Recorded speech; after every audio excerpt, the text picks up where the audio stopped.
Hello, online crew. How is everybody? Today is an exciting day for some people because it's day one of the 14-day online crew video challenge.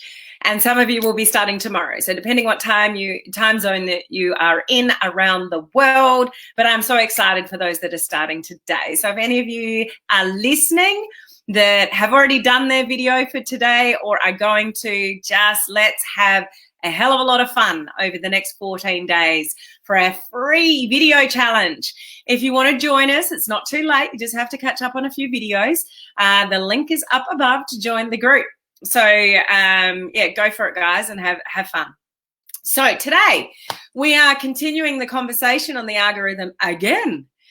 Just going to finish off today the final hacks that I've got for you regarding the Facebook algorithm.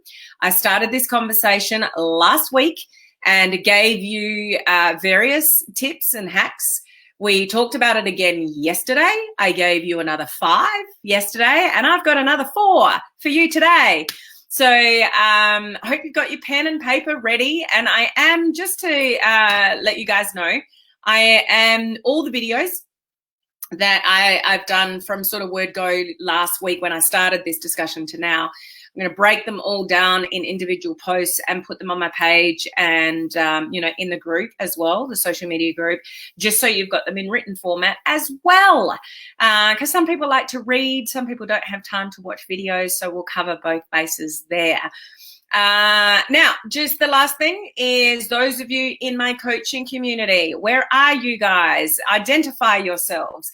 Put the cruise ship or the anchor down to let me know you guys are here. We have a live Q&A Zoom call in just less than 45 minutes. So that's your opportunity. I do this once a month for those in my coaching community. We get on a Zoom, we say hello to each other, we connect, and it's just absolutely 100% over to you guys in what you want to ask me. Could be about any kind of training we've done in the coaching community or things that you're working on. It doesn't matter what it is. I'm there for you to give you coaching. So if you're in the coaching community and you're not aware of that, just go over to the group. I've got quite a few posts up reminding you guys about that. But the Zoom link, if you're not aware, is in the welcome post in the group. So that's just less than 45 minutes time. And again, the Zoom link is in the welcome post in the group if you don't have it written down anywhere. So how is everybody today? How are you going? I hope you're having a great day. Hello, Crystal. Lovely to see you here. Crystal's a life member. Hope you're having an amazing day. I just want to tell you all thank you for being my friends and online family. That's beautiful, Crystal. We need more of that, people being appreciative of each other. That is a great thing to do on social media, is being nice and thoughtful to each other. Hello, Heather. Great to see you on. We got Gloria here as well. Susan, yay. I'm does that mean you're in the video challenge? Not quite sure what you're trying to say there, Susan. Hello, Faye. Great to see you here. We got Beth as well. Just did a test video for the video challenge. Awesome. High five, Mike. How are you? Hello, Cindy. Great to see you here. We've got Cynthia as well. Cindy and Cynthia are both live members and VIPs. Hello, Olive, life member. Susan saying hello to everyone. Starting my day one of the challenge tomorrow. Awesome, awesome. Hello, Lynn. Great to see you here. Hey, Steph. How are you? I answered your question very late. Steph, I'm not sure if you got that. You put a question in the video challenge group a few days ago and I just wasn't sure whether that was answered. So yeah, I did tag you in that if you need help with that. Hello, Tony. How are you going? Good luck with everyone to the video challenge. Absolutely. I kind of bummed that it didn't start today for me. I'm excited about this one. Hope you're doing well. It's going to start tomorrow, Laurie. You're not that far away. Beth is a life member. Ollie, let's look at all these online crew coaching members. Just legends, these guys are. I just appreciate them so much. And I've done that to my comments again. What have I done? Come back. Gloria, I will see you shortly. Great. Hello, Cheryl. Hello, Anya. You are here. Good to hear. Tasha, before you say, why am I still up? I can't sleep. Going to be relaunching your business, your body shop business. Awesome. So I hope you get the sleep that you need, Tasha. Hello, Peter. Lovely to see you on. How much have you had to drink today? Who are you talking to? Me? Helen, I can't make the Zoom, but I do have a question. Facebook is giving me a $30 credit to create an ad for my business page. Do you think I should do it after going back to the boot camp? And did you watching that? Can't quite understand the second part of the question. The boot camp, and do you think I should do it after going back to the boot camp you did and watching that? Yes, please make sure you go to the boot camps, either the basic Facebook advertising boot camp or the advanced one. Just make sure you know what you're doing, Crystal, but absolutely. They're obviously enticing you to do advertising with them. Just make sure you know what you're doing, what type of ad that you're doing, how to set it up properly, because you'd need to set up an account and all the rest of it. So just go back through the training, but yeah, why not? If they're giving you money to use as a credit. Hello, Donna, lovely to see you here. Hello, Rick, lovely to see you on. I'm just saying hello to Laurie. Question answered, thank you so much. Awesome, awesome. Okay, great, Steph. I'm glad you're covered. Okay, so let's get into the 4 final hacks that I've got for you regarding the Facebook algorithm, okay? So number 1 of 4 is something that we call the cumulative effect, okay? So what does that mean? The cumulative effect is basically, to understand how your posts work, is that they're all interconnected in like a social media ecosystem, if I can explain it that way. So everything's connected in some way. So when we talk about the cumulative effect, if you have a really good engaging post that people interact with, that can have a cumulative effect, especially if you have a few of them, that can have a cumulative effect on your future posts and who Facebook pushes them out to see. So this is going back to obviously the type of content that you put out and really striving for engagement and interaction. And you might think of it as that post did really well, and you might think of that in isolation. But when you continue to do that, you are sending triggers to the algorithm, and you're going to have a cumulative effect on what happens with your future posts. So it's a good thing if you've got posts that are, continually doing well. So try not to think as what you do, which a lot of people on social media do. They think about that one post or that one story that they can write. Maybe this is going to be my winning post. Maybe this is going to be just that one trigger for somebody to buy something off me or to be curious enough to reach out to me. And we often think in what kind of post can I put out that's going to get me some traction? So we often think of individual posts. I would encourage you to think about the cumulative effect of what you're doing and the benefit of when you think quality over just a single post. And when you get people engaging and interacting with you on an ongoing basis, then that is going to have a cumulative effect on the algorithm, and that's going to work in your favor for future posts. But take note, the reverse can also work against you. So if you're one of these people that thinks of, I've just got to put the winning post out. What's the winning post? And there's people in network marketing companies that put a post out and they share it with everyone and everyone's doing the same thing. And it's like, that's the winning post. Like social media is so much bigger than just one winning post. It's a cumulative effect. So think of the reverse. So if you do well and you do well on a consistent basis, your future posts will be rewarded with the algorithm. The reverse side of that is when you don't post. So you just don't put anything out there. You're one of these people that is really good and really enthused and does lots of good things for a couple of weeks, and then you just disappear for a week.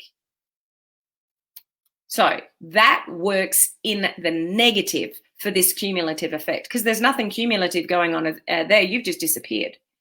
So we always want to be giving Facebook the opportunity to send something out of ours. You want to have something in the news feed at a period of time. We don't want to overdo it because your posts compete with your own post. The news feed is getting very busy. But like I shared with you previously, if you can have like a couple of posts, so one post circling every 12 hours, because I've already shared with you on previous videos the lifetime of your post. So if the lifetime of your post is gone and you're not posting anything, There's no opportunity for people to interact and engage with you, and yet that's what the algorithm is triggered by. Go back to my very first video last week when I talked about the affinity. Okay, so not having any posts is basically like the doors to my business and my communication with you is closed. I don't feel like playing today.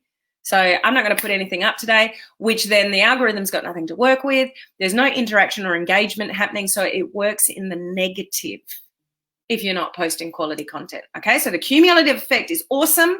If you've got things going out there, it'll also work in the negative with you, with the algorithm, if you just disappear for, periods of time. Okay, so just store that. The next one I've got for you is posting natively. I'll explain this if you don't know what I mean, but posting natively gives you an advantage to the algorithm. So what I mean by that is in the moment. So there will be a lot of you, including myself, that post in advance, and you have tools and third-party tools that help you do that. And for some of us, that's just a survival mechanism because you can't be there at all times. You want to post something. We've got lives to lead. So third-party tools can help us schedule content in advance. So there's something always going up. So if something's automatically posted and people engage and interact with it, then awesome. It's a good thing. But you don't 100% want to do that because Facebook knows that you're not giving any love and attention to your people in the moment. So you always want to mix up your scheduled posts, if that's something that you guys do, versus native content that you do, which is more behind the scenes, what you're up to now, where you're going, who you're hanging out with, if you're allowed to hang out with anyone yet, those kind of things. But there is often content going up that's in the moment. So how I recommend you do that and how I do this is that the content that's scheduled in advance is not, it's not affected by a time. So whether I posted it today, tonight, next week, next month, it's content that's relevant no matter when it's posted, like inspirational things as well. But what you can post with what's happening here and now is what you're up to, what you're doing, the kids, you're playing around with them, you're going for a walk, you're cooking dinner, like what is it that you're doing in the moment, and post that natively. So a couple of things there. We're solving this problem of not having 100% scheduled posts because that won't do you any favors as far as the algorithm, because Facebook tracks all of that. So if you're not in the moment, posting things and interacting and engaging with your fans and followers and friends and family and stuff like that, Facebook absolutely knows that. The other thing is on a business page, if that's where you're hanging out and scheduling posts, you do want to bring in what you're up to, what your interests are, what you're doing, who's in your life, what things you enjoy, whether that's, cooking or health and wellness or gardening or, whatever it is. Like, people need to get to know you as a human being, even on a business page. So that's the kind of content that you can do natively. But really important that you do include posts that you just post there and then natively. Please don't rely 100% on scheduled posts because it won't do you any favors as far as the algorithm goes. Okay? So second to last one that'll give you an advantage is to use new features that Facebook put out. So, not new anymore, but not everybody's embracing it still. Facebook stories you just want to be using over and over and over again.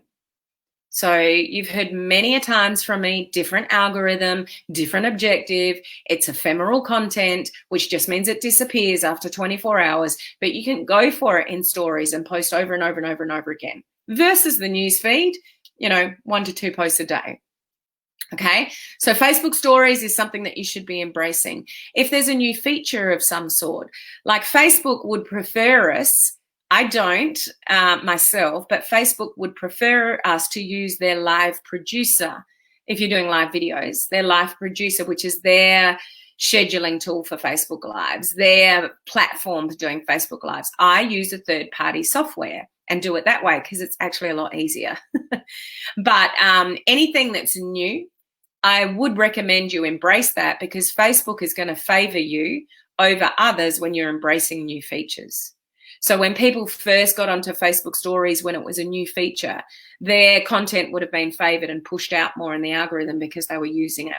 So when you hear, and I give you that information, the new and greatest things like that, I would encourage you, sometimes they're a little bit scary and people don't like change, but I would encourage you to embrace anything that you see as new, you know, with as far as Facebook sort of features go, embrace them and use them because it will give you an advantage. Okay? The last one is emojis. So what do you guys think? Do you think emojis would give you an advantage of the algorithm or hurt you in the algorithm? I'd love to know what you guys think regarding emojis. Should we use them or shouldn't we use them? So is an advantage with the algorithm or maybe a disadvantage with the algorithm? Let me know what you guys think. Okay, I'm just checking if there's anything in the comments here up above. So people saying hello to each other. Oops, I lost my space. Whoops, what am I doing?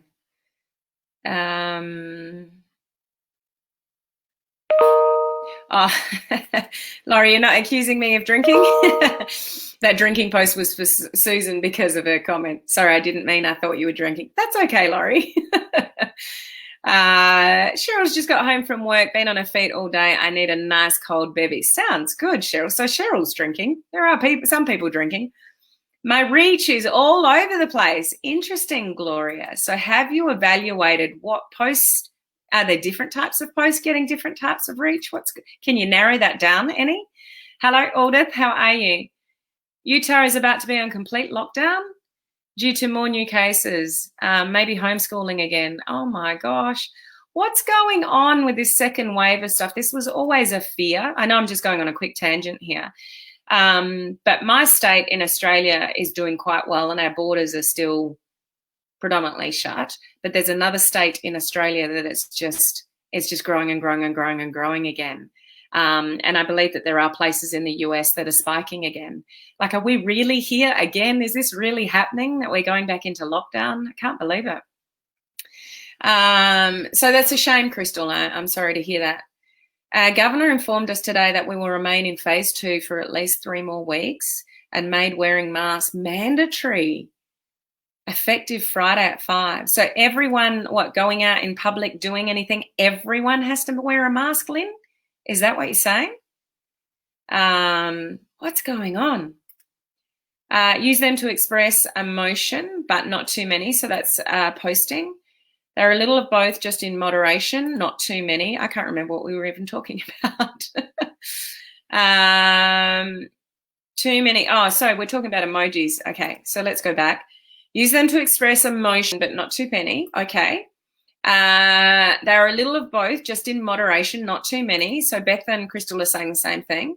Both, too many can take away, I think. So you're all saying similar things. When I type a post on my phone, I don't get to use emoji at the end of a sentence. What's the reason for that, Gloria? Have you activated the emoji option on your phone? Because you should be able to, but you've got to sort of activate that. So Heather thinks Facebook loves them. Use them in moderation. Should be an advantage because Facebook provides emojis, but not too many. So that's a fairly educated comment there, actually. Like, it's actually Facebook that's providing the feature. So good call. Not too many, Tasha says. I love emojis, says Faye. Unless it's changed, it's beneficial. Don't use them too much. Hey, Laurie, good to see you on. Texas getting bad again. No. What's going on, guys?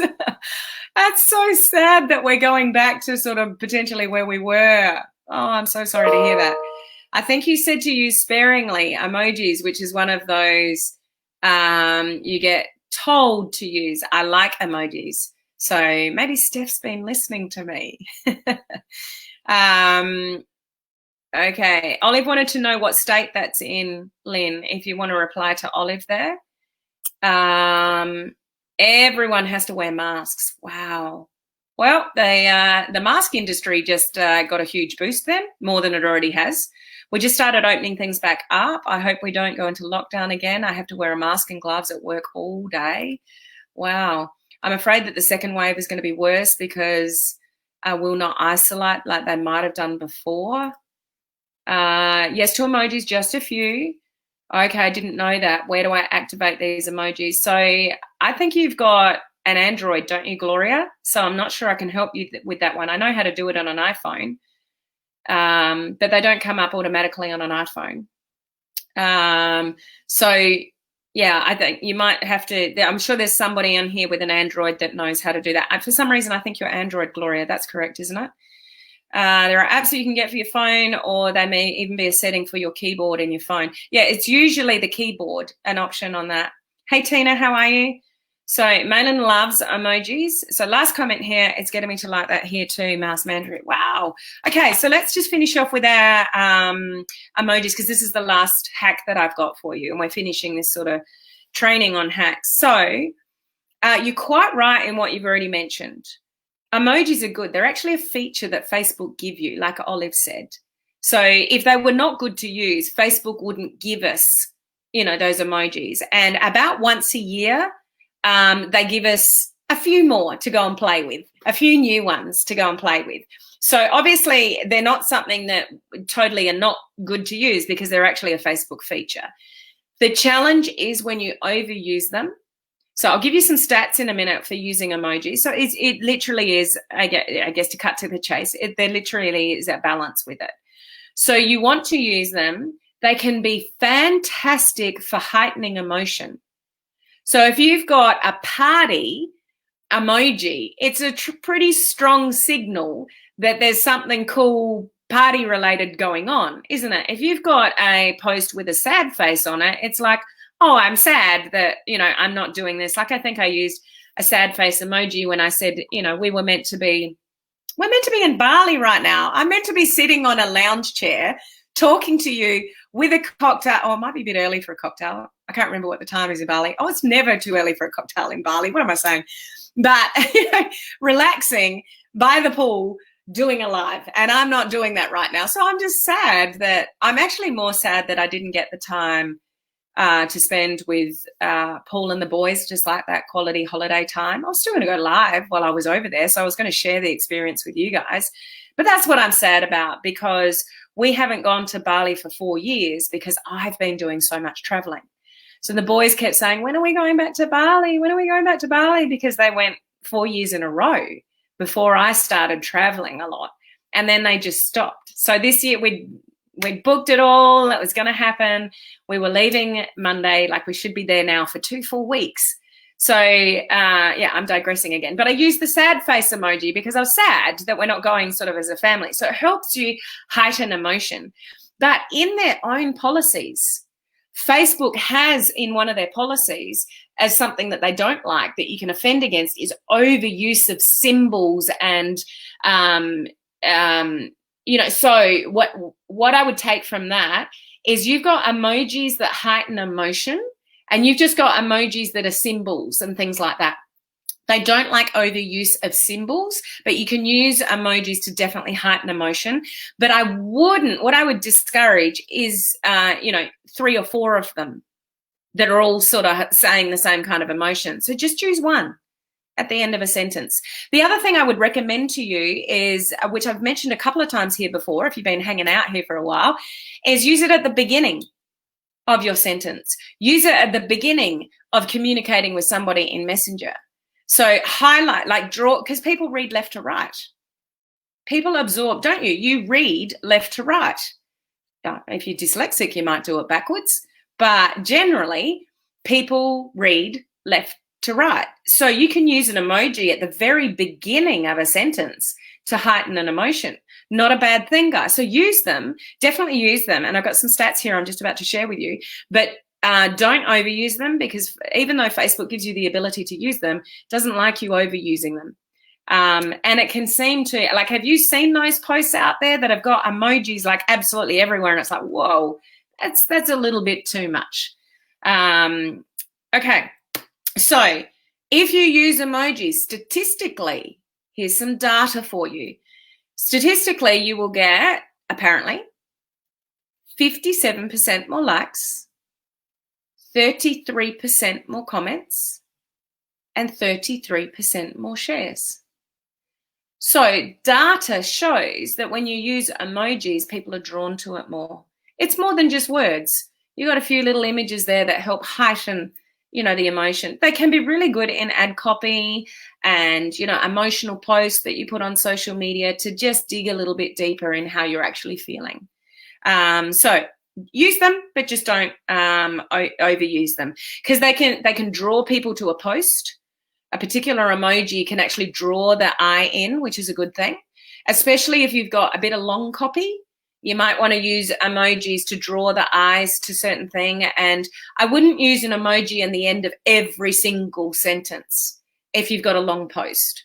So it might be the first one and then the third one and then the sixth one. And, you know, otherwise it just looks like, you know, just a very positioned placement and a bit robot-y. Okay? Make sense? So that was the last one. So I'm just catching up on your comments. Yes, Rick, you do need to cut down on your animal emojis. I know you're trying to make a point here and you're trying to trump me, you know, in Australian animals. But when was the last time you had a kangaroo in your front yard? No. So it just depends whether you use them. You know, they're fine here, obviously, but if you're doing an ad or in a post or something like that, then you just want to limit them. Same as WA. Okay, so if anyone's appearing like that, it just means you're watching from the group, and all you need to do for us to see who you are is just click the StreamYard link at the very bottom of the description of the Facebook Live. So it's because you're watching from the group and we need to have permission to see you. Because I'm also broadcasting on my public page as well. So, here, Laurie's coming with the goods. Go to your settings, choose general, scroll down, choose keyboard, and it gives you an option to add a new keyboard. So there you go, Gloria. Follow those instructions and see how you go. Storming here, Helen, so might lose power, and hopefully you are recording our Zoom tonight in case my power goes out. I will absolutely be recording the Zoom for the coaching community, and I will be posting that as soon as it's downloaded and then uploaded to YouTube. I'm wondering if this will affect them opening the borders and air travel. I have no doubt that it would, Heather, I would think. Love you all. Thank you. No worries. So no worries, Judy and Bob. Always valuable. Got to go jump on a Zoom call. No worries. Hi, Emma. How are you? Give it up, Rick. She has you beat. She has kangaroos in her yard, and we've seen them more than once. True. Okay, so Rick, should we tell Helen that I had a kangaroo in my front yard early this morning? So that's okay. We can share kangaroos in Australia. It's not a competition. I'm just bantering with Rick. So that's awesome, Cynthia. Love to hear it. Okay, guys, so I've got 15 minutes for those of you that are in the coaching community to join me live on Zoom for our live Q&A. Again, the Zoom link is in the welcome post of the coaching community group if you're not sure how to join us. So, yeah, again, with the video challenges, good luck for today or tomorrow, whenever you're starting the video challenge, and I will see you guys same time tomorrow. Bye.